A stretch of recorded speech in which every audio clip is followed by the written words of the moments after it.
Hey everyone, NWA Prepper here. So, coming at you tonight, well, for a lot of things, really.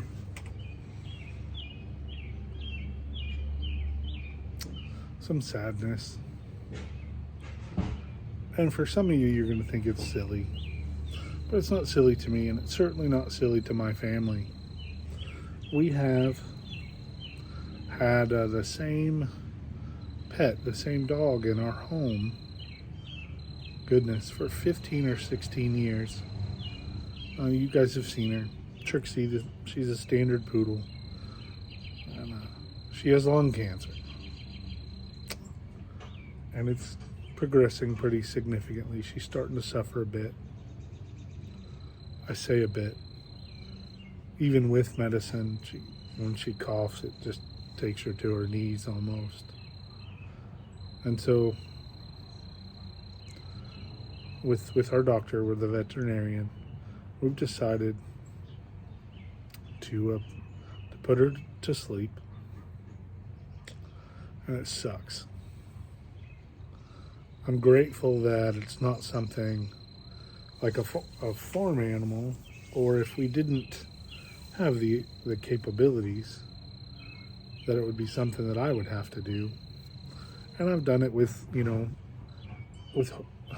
a couple horses and cows and, pigs and chickens and farm animals.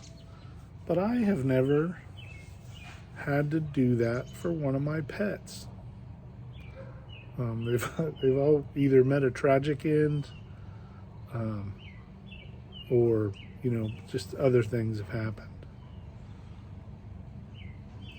So we're going through a lot of emotion, and a lot of sadness, a lot of anger. I mean, it's crazy that I'm seeing the same things that I see people at work or through emergency services. Those same kind of emotions are happening to my family.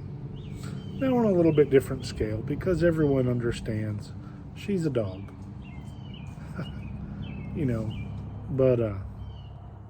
But she's been part of our family for a long time. My son, he doesn't remember a time before her.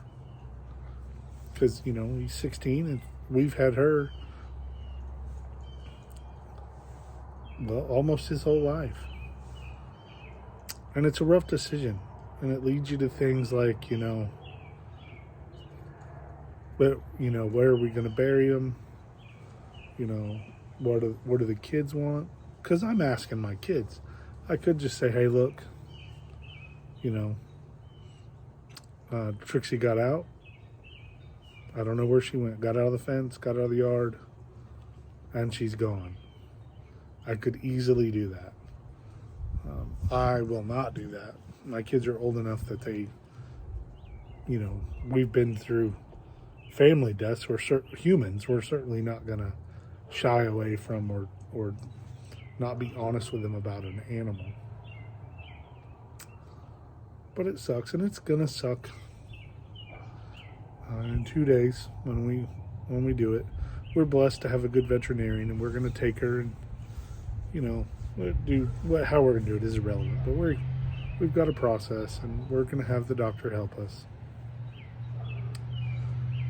so I don't have to take her, out to the farm and do things that doesn't always go as smoothly or as effortlessly, as painlessly as it can.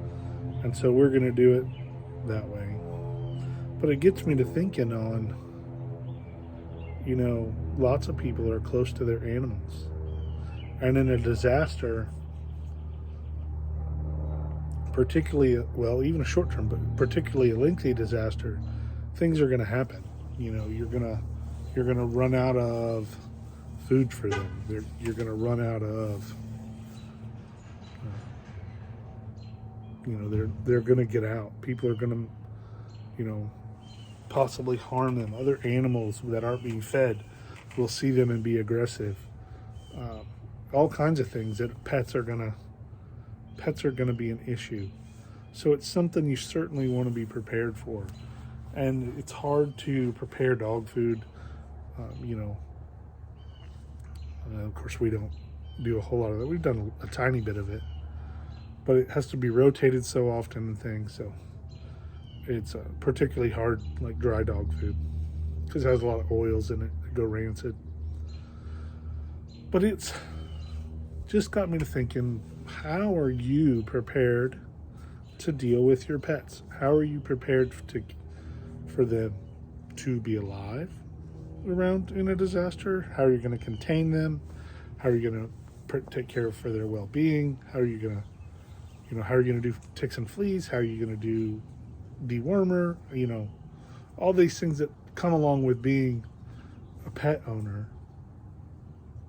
I hope that's something you've put thought into, and even thought of it all the way up until the end, when, how many resources are you going to put to keeping an animal alive versus keeping a person alive? Hopefully that's a pretty easy question for you. Maybe not today. As I go through this, it's like, well, we can try to do this, or we can try treatments. I'm not doing cancer treatments on a dog. Not only because the cost is prohibitive, but I don't want her to suffer. Anyway, how are your pets fit into your plan? Give me some hints down below, things you do to prep for your animals, particularly pets like cats and dogs. Though you may have a pet pig or a pet cow, or I don't know, but your pets are what I'm talking about, not your livestock. Thanks for watching. Comment down below. I really care. I want to hear what you have to say. Let's get ready.